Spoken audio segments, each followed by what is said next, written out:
অধ্যকার আজকের এই মহতী অনুষ্ঠানের প্রধান অতিথি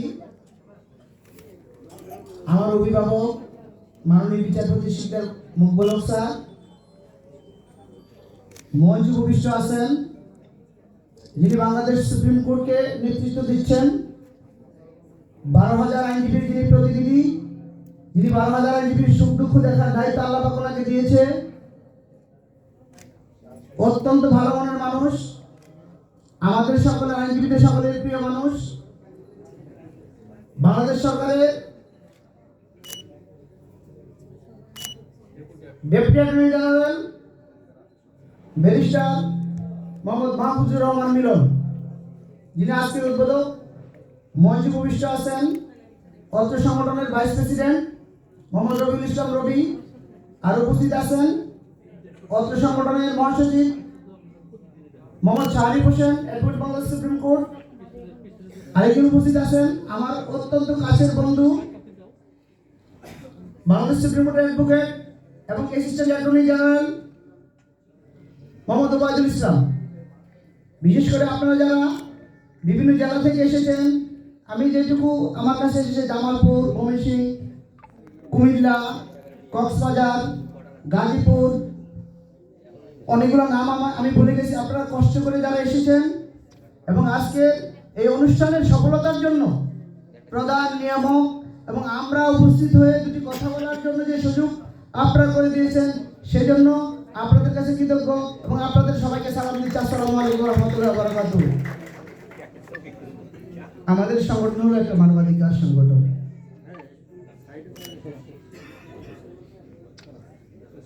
কিছু অধিকার আছে যেটা আমি অর্জন করে নিই, আর কিছু অধিকার আছে মানুষ হিসেবে যেটা আমি প্রাপ্য।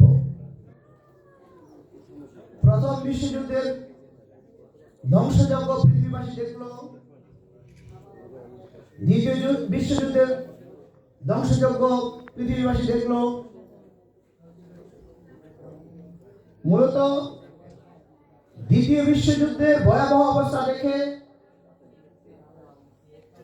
ইহুদি নিধনকে দেখে বিশ্বমানবরা ভাবলো যে এটা তো হতে পারে না, এটা হতে পারে না। তারা মানুষের অধিকার রক্ষার জন্য কিছু করার চিন্তা করলো। সেই চিন্তাটা 1948 সালে 10 ডিসেম্বর সেটা তারা লিখিত আকারে নিজেদের মধ্যে তারা অনুমোদন করল। মূলত 1215 সালে ইংল্যান্ডে একটা চুক্তি হয়, সেটা বলে ম্যাগনা কার্টা।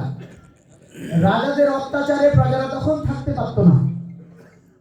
সেই রাজাদের অত্যাচারের হাত থেকে জনগণকে রক্ষার জন্য সেখানে বলা হয়েছে যে না, জনগণের যারা প্রতিনিধি থাকবে তারা জনগণের সুখ দুঃখ দেখবে। সেই ম্যাগনা কার্টা থেকে শুরু করে আজ পর্যন্ত মানবাধিকার একটা রূপ লাভ করেছে। সাংবিধানিক মানবাধিকার ঘোষণা করেছে জাতিসংঘ। কিন্তু অত্যন্ত দুঃখের বিষয়, সারা পৃথিবীতে আসলে মানবাধিকার বলতে কিছু আছে কিনা আমি মাঝে মাঝে ভাবি, সেটা আমার কাছে সন্দেহ মনে হয়। কেন নয়, আমরা আফগানিস্তানকে দেখেছি, হাজার হাজার নিরীহ নারী শিশু বেসামরিক মানুষ হত্যা হয়েছে। আমরা ইরাকে দেখেছি, আমরা বর্তমান রাশিয়া ইউক্রেন যুদ্ধ দেখছি, আমরা ইসরায়েল ফিলিস্তিন যুদ্ধে দেখা যাচ্ছে যে বেসামরিক নাগরিক নারী শিশু নির্বিচারে হত্যা হচ্ছে, অস্ত্র উৎপাদন হচ্ছে। অথচ পৃথিবীর মানুষ অনেক দেশেই খাবার পাচ্ছে না, হাজার হাজার কোটি টাকা ব্যয় করে অস্ত্র উৎপাদন করা হচ্ছে। আমরা কি দেখি, বড় রাষ্ট্রগুলো ছোট রাষ্ট্রকে আক্রমণ করছে। সম্প্রতি আমার দেশ একটা ছোট দেশ, আমার দেশে 7 থেকে 8 লাখ রোহিঙ্গা প্রবেশ করিয়ে দেওয়া হয়েছে দেশীয় এবং আন্তর্জাতিক চক্র মিলে। আজকে রোহিঙ্গারা আমার দেশে মানুষ হত্যা করছে, লুটপাট করছে, অরাজকতার সৃষ্টি করছে। পৃথিবীবাসী কি দেখে না যে আমার ছোট দেশে 7 লক্ষ রোহিঙ্গা আমাদের জন্য বোঝা হয়ে দাঁড়িয়েছে? আমাদের যে রাষ্ট্র, সেই রাষ্ট্রে আমরা যারা আছি আমাদের সংস্থান হচ্ছে না, অথচ পৃথিবীবাসী সেদিকে কোনো নজর দিচ্ছে না। মুখে মুখে শুধু মানবাধিকারের কথা, মুখে মুখে শুধু ইউনিভার্সাল হিউম্যান রাইটস ডিক্লারেশনের কথা, কিন্তু আসলে বাস্তবতা কোথায়? আজকে আমার দেশে আমরা আসি, আমরা পুলিশি তদন্ত যাই। আমি যেহেতু আইনজীবী, এই তদন্তের সাথে আমি অনেকটা জড়িত। একটা ভালো অ্যামাউন্ট না দিলে সাব ইন্সপেক্টর সাহেব উনি রিপোর্ট দিবেন না, সত্য ঘটনা, আমাকে টাকা আত্মসাৎ করে ফেলেছে, আদালতে বেশি ইনকোয়ারি রিপোর্ট চেয়েছে, ওনাকে একটা হ্যান্ডসাম অ্যামাউন্ট না দিলে উনি রিপোর্ট দিবে না, উনি 3 বছর ঘুরাবেন। আপনি সিআইডিতে পাঠান, আমরা অনেক সময় বলে যে আপনি সিআইডিতে পাঠান, আমরা সিআইডি দিকে দেখি ওনার ডিমান্ড আরো অনেক বেশি বড়। আমরা সরকারি কর্মকর্তাদেরকে দেখি উনি বেতন পান 50,000, উনি মাসে খরচ করেন 3 লক্ষ টাকা, ওনার 100 কোটি টাকার সম্পদ হয়ে গেছে। আমরা রাষ্ট্রের সর্ব সেক্টর দেখি, আমি ব্যক্তিগতভাবে দেখি যে হাজার হাজার কোটি টাকার মালিক এবং ব্যাংকগুলো কি হয়েছে, রহিমউদ্দিনের ব্যাংক, রহিমউদ্দিন একটা ব্যাংকের চেয়ারম্যান, তিনি করিমউদ্দিন অন্য ব্যাংকের চেয়ারম্যান, ওনাকে 2,000 কোটি টাকা ঋণ দিলেন, আবার ওনার ব্যাংকে উনি 3,000 কোটি টাকা নিলেন, ওনার আত্মীয়-স্বজন 500 কোটি টাকা নিলেন। এখন আমরা যারা সরকার, আমরা যারা দায়িত্বে থাকি, আমরা কি সকালবেলা দেখি না যে আমার ব্যাংক থেকে 2,000 কোটি টাকা নিয়ে গেছে, তাকে হাজির করা হোক, 24 ঘন্টার মধ্যে আইন আনা হোক, আমরা কি ঘোষণা দিতে পারি না? আমরা প্রতিনিয়ত এখন তাই দেখছি কি হচ্ছে।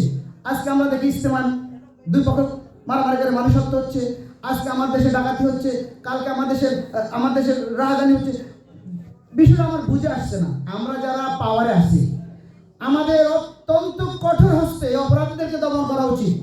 করাপশন থাকবে, যেই ক্ষমতা আসুক, যেই দল আসুক, যারা পলিটিক্স নিয়ে কাজ করে তারা ক্ষমতা আসবে, কিন্তু আপনারা যারা ক্ষমতা আছেন, আপনারা মানুষের কিন্তু টাকা, মানুষ অসহায় অবস্থায় আছে, যার টাকা নয় আইনি প্রতিকার তিনি পেতে যে কত কষ্ট হয়, জিনেরা কোর্টে আসে।